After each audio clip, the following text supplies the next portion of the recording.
নমস্কার বন্ধুরা, ফুটন্ত গরম জলের মধ্যে কাঁচা ডিম দিয়ে মাথা নষ্ট করা স্বাদের দারুণ একটা রেসিপি আজ আপনাদের সাথে শেয়ার করতে চলেছি। ভাত, রুটি, পরোটা যে কোনো কিছুর সাথে দারুণ লাগে ডিমের এই রেসিপিটা খেতে। একবার যদি এইরকম ভাবে ডিম রান্না করে খান, বারবার বানাবেন এইটুকু বলতে পারি। তাহলে বন্ধুরা চলুন আর বেশি দেরি না করে রেসিপিটা শুরু করা যাক। আজকের এই ডিমের রেসিপিটা আমি 3টে ডিম দিয়ে তৈরি করছি। আপনারা নিজেদের প্রয়োজন অনুযায়ী ডিমের পরিমাণ কম বেশি করে নিয়ে নেবেন। তো সবার প্রথমে একটা পাত্রে আমি 3টে ডিমকে ভেঙে নিয়ে নিলাম। তার মধ্যে পরিমাণ মতো দিয়েছি লবণ। ওই হাফ চামচের থেকে একটু কম লবণ দিয়ে খুব ভালো করে একটা কাঁটা চামচের সাহায্যে মিশিয়ে নিচ্ছি। লবণ দিয়ে খুব ভালো করে ডিমের সাথে ফেটিয়ে মিশিয়ে নিতে হবে। তো এদিকে 3টে ডিমের সাথেই আমি লবণ খুব ভালো মতো করে মিশিয়ে নিয়েছি। এখন এই ডিমের পাত্রটাকে সাইডে সরিয়ে রাখবো। চলে এসেছি ওভেনের কাছে। ওভেনে একটা কড়াই বসিয়েছি, তার মধ্যে বেশ খানিকটা পরিমাণে দিয়ে দিচ্ছি জল। জল দিয়ে জলটাকে প্রথমে খুব ভালো করে গরম করে নেব, একদম ফুটন্ত গরম। গ্যাসের ফ্লেমটাকে হাইতে রেখে জলটাকে খুব ভালো করে ফুটন্ত গরম করে নেব। তো এদিকে দেখতেই পাচ্ছেন জল সুন্দর ফুটে এসেছে। গ্যাসের ফ্লেমটাকে এখনো কিন্তু হাইতেই রেখেছি। আর এখন ফেটিয়ে রাখা ডিম এর মধ্যে দিয়ে দেব। কড়াইয়ের মধ্যে ডিমটাকে ঠিক এইরকম ভাবে একটা জায়গাতেই ঢেলে দিতে হবে। গ্যাসের ফ্লেমটাকে হাইতেই রেখেছি আর এখন কিন্তু ঢাকা দিয়ে ওই মোটামুটি 2 থেকে 3 মিনিটের মতো এটাকে রান্না করে নেব, যাতে করে খুব ভালো মতো করে সেদ্ধ হয়ে যায়। তো মোটামুটি 2 থেকে 3 মিনিট হাই ফ্লেমে রান্না করে নিয়েছি আর দেখতেই পাচ্ছেন ডিমটা কতটা পরিমাণে ফুলে উঠেছে। আর খুব ভালো মতো করে কিন্তু এটা সেদ্ধ হয়ে গেছে। খুব ভালো করে একটু নেড়েচেড়ে নেব আর ডিমের টুকরোগুলোকে একটু ছোট ছোট করে আমি খুন্তির সাহায্যে কেটে নিচ্ছি। বন্ধুরা, আমি কাজটা করতে থাকি আর আপনারা কিন্তু অবশ্যই আমাকে এই সময়টা কমেন্টসে জানিয়ে যাবেন আপনারা কে কোন জায়গা থেকে আমার আজকের এই রেসিপিটা দেখছেন, তবেই না আপনাদের কমেন্টসে ধন্যবাদ জানাতে পারবো। তো এদিকে ডিমটা তো খুব ভালো মতো সেদ্ধ হয়ে গেছে আর এখন ডিমের টুকরোগুলো একটা স্টেনারের মধ্যে তুলে নিয়ে খুব ভালো করে জল ঝরিয়ে নেব। আপনারা যে কোনো ছিদ্রযুক্ত থালা বা ঝুড়ির মধ্যে রেখেও কিন্তু ডিমের জলটা খুব ভালো মতো করে ঝরিয়ে নিতে পারেন। ডিমটা দেখবেন একদম যেন গুঁড়ো গুঁড়ো না হয়ে যায়, আর খুব বেশি বড় বড় অংশ থাকলে সেগুলোকে কেটে নেবেন। তো আমি দেখতেই পাচ্ছেন ঠিক এইরকম ভাবে স্ট্রেনারের মধ্যে রেখে খুব ভালো করে ডিম থেকে জল ঝরিয়ে নিয়েছি। আর এখন এটাকে একটা পাত্রে নামিয়ে নিচ্ছি। ডিমের যে বড় বড় টুকরোগুলো রয়েছে ওগুলোকে আমি একটু হাতার সাহায্যে ছোট করে কেটে নিচ্ছি। খুব বেশি বড় টুকরো যেন না থাকে, আবার একেবারে যেন গুঁড়ো গুঁড়ো না হয়ে যায় ডিমগুলো। ঠিক সেই রকম ভাবে এগুলোকে আমি একটু ছোট ছোট করে কেটে নিলাম। আর এখন এই ডিমের পাত্রটাকে সাইডে সরিয়ে রাখবো। রান্নাটা করার জন্য ওভেনে আবারও বসিয়ে দিয়েছি একটা কড়াই। কড়াইটা খুব ভালো করে গরম করে নিয়ে তার মধ্যে দিয়ে দিলাম পরিমাণ মতো সর্ষের তেল। আপনারা চাইলে সাদা তেলেও রান্নাটা করতে পারেন।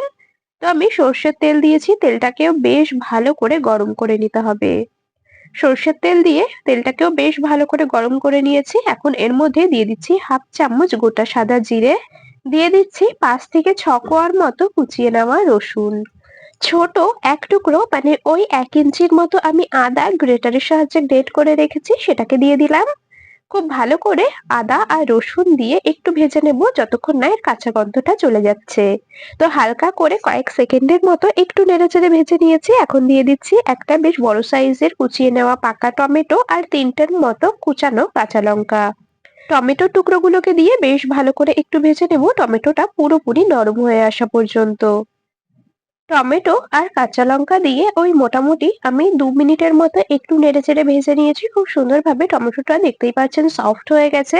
এখন এর মধ্যে দিয়ে দিলাম হাফ চা চামচ জিরের গুঁড়ো, হাফ চা চামচ ধনে গুঁড়ো, দিয়ে দিচ্ছি 1 চামচ শুকনো লঙ্কার গুঁড়ো, পরিমাণ মতো হলুদ গুঁড়ো আর স্বাদ মতো দিয়ে দিলাম লবণ। শুকনো লঙ্কার গুঁড়োর পরিমাণটা অবশ্যই আপনারা নিজেদের স্বাদ অনুযায়ী কম বেশি করে দিয়ে নেবেন, মানে যেই রকম আপনারা ঝাল খাবেন সেই হিসাবে শুকনো লঙ্কার গুঁড়োর পরিমাণ কম বেশি করে দিয়ে নেবেন।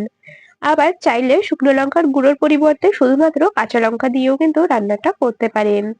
তো এদিকে আমি গুঁড়ো মশলাটা দিয়ে হালকা করে একটু ভেজে নিচ্ছি, তবে গুঁড়ো মশলা দিয়ে কিন্তু বেশি সময় ভাজবো না, তাহলে মশলাটা পুড়ে যেতে পারে।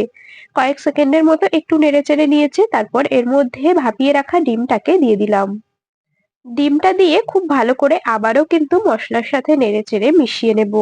বন্ধুরা, ডিমের এই রেসিপিটা ভাত হোক বা রুটি পরোটা যে কোনো কিছুর সাথে কিন্তু আপনারা পরিবেশন করতে পারবেন। খেতে হয় দারুণ টেস্টি, একদমই অন্যরকম নতুনত্ব একটা রেসিপি। এইরকম ভাবে একবার বাড়িতে বানিয়ে দেখতে পারেন, আশা করছি বাড়ির প্রত্যেকে ভীষণ পছন্দ করবে।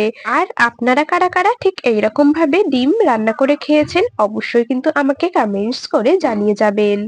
তো যাই হোক, এদিকে আমি ডিমটা খুব ভালো করে মশলার সাথে মিশিয়ে নিয়েছি আর এখন ঢাকা দিয়ে ওই মোটামুটি 5 থেকে 6 মিনিটের মতো মিডিয়াম ফ্লেমে রান্না করে নেব। গ্যাসের ফ্লেম মিডিয়াম টু লোতে রেখে ওই 5 থেকে 6 মিনিটের মতো রান্না করে নিয়েছি। ঢাকনাটা খুলে নিলাম। খুব ভালো করে আবারও একটু নেড়েচেড়ে মিশিয়ে নেব। বন্ধুরা, এই রেসিপিতে কিন্তু ঝোল হলে একদমই বেশি ভালো লাগবে না খেতে। মানে জল দিলে বা অতিরিক্ত ঝোল করে রান্না করলে খেতে ভালো লাগবে না। আপনারা চাইলে এর মধ্যে অল্প একটুখানি জল ব্যবহার করতে পারেন। তবে আমি একদমই জল দেব না, এইরকম শুকনো শুকনো করে রেসিপিটা বানিয়ে নেব। বেশ ভালো করে সমস্ত কিছু নেড়েচেড়ে মিশিয়ে নিয়েছি। আর এখন এর মধ্যে দিয়ে দেব 1 চামচ মিট মশলা। 4 চামচ মেপে ওই 1 চামচের মতো দিয়ে দিলাম মিট মশলা। এই মিট মশলাটা দিলে রান্নার স্বাদ আরো বেশি ভালো হয়। তবে আপনাদের কাছে যদি মিট মশলা না থাকে বা যদি আপনারা পছন্দ না করেন মিট মশলা, তবে আপনারা এখানে অল্প একটু গরম মশলা গুঁড়ো আর তার সাথে ধনেপাতা কুচিও ব্যবহার করতে পারেন। তো আমি 1 চামচের মতো দিয়েছি মিট মশলা, খুব ভালো করে মিশিয়ে নিচ্ছে। রান্নাটা আমাদের কিন্তু প্রায় হয়ে এসেছে। আর দেখতেই পাচ্ছেন কতটা লোভনীয় লাগছে রেসিপিটা। রুটি পরোটার সাথে কিন্তু ডিমের এই রেসিপি খেতে দুর্দান্ত লাগে, এমনকি গরম ভাতের সাথেও দারুণ লাগে। তো এখন এটাকে নামিয়ে নেব একটা পাত্রে। বন্ধুরা, রেসিপিটা আপনাদের কেমন লাগলো অবশ্যই কিন্তু কমেন্টস করে জানিয়ে যাবেন। যদি ভালো লেগে থাকে তবে ভিডিওটিতে একটি লাইক আর বন্ধুদের মধ্যে অনেক অনেক শেয়ার করে দেওয়ার অনুরোধ রইল। আর আপনাদের কাছে একটা রিকোয়েস্ট, আপনারা যদি ভিডিওটা ইউটিউব চ্যানেল থেকে দেখে থাকেন অবশ্যই সাবস্ক্রাইব করে রাখবেন। আর যদি ফেসবুক পেজ থেকে দেখে থাকেন পেজটিকে ফলো করে রাখবেন এইরকম আরো দারুণ দারুণ রেসিপির আপডেট সবার আগে পাওয়ার জন্য।